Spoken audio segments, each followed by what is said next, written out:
सद्गुरु श्री ब्रह्म चैतन्य महाराज गोंदवलेकर, इनका प्रवचन 23 नवंबर।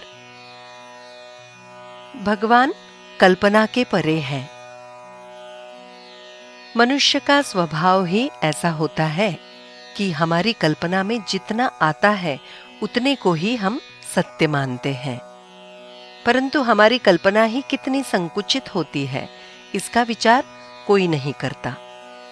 जो कल्पना के परे है, जहां आकर कल्पना थम जाती है, जिसे कल्पना बांध नहीं सकती, उसे कल्पना से कैसे पहचाना जा सकता है।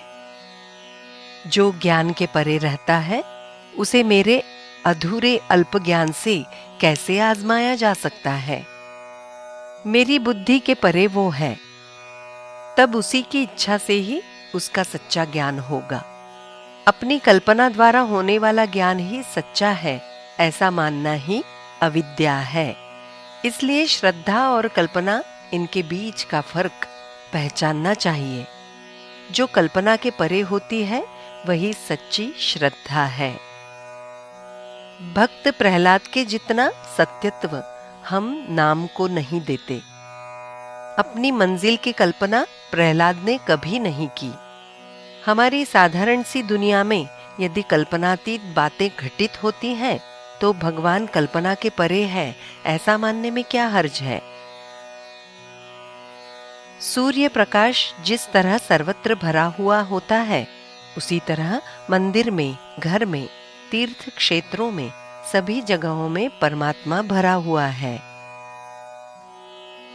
परमात्मा केवल विद्वानों और धनिकों का न होकर सभी का है। वो सभी का है, इसलिए वो सभी को सहज साध्य भी होना चाहिए। कोई बड़ा गणितज्ञ हिसाब जल्दी कर सकता है, परंतु गांव खेड़ों में रहने वाले अनपढ़ देहाती गणित सीखे बिना बराबर हिसाब करते हैं और उनका व्यवहार बराबर चलता है।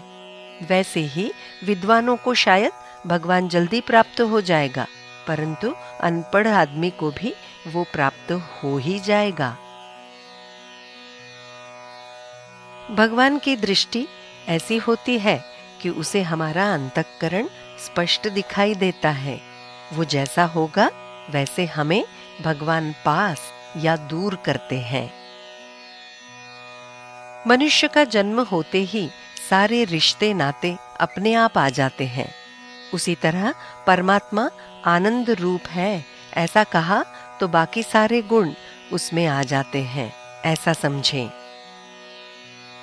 जिस तरह हनुमान जी में भगवद अंश था, वैसा ही वो हम सभी में भी है। हनुमान जी ने वो विकसित करके बढ़ाया, परंतु हमने उसे ढंक कर बुझा दिया। इसे क्या किया जाए। तहसीलदार को अपने साथ रहने वाले सिपाही का डर नहीं लगता, परंतु चोर को मात्र साथ रहने वाले सिपाही का डर लगता है। उसी तरह भगवान हमारे साथ है, इसका भान जिसे होता है, उसे उपाधि से डर नहीं लगता, क्योंकि वो भगवान की इच्छा से ही उसे मिली है, ऐसा उसका विश्वास होता है।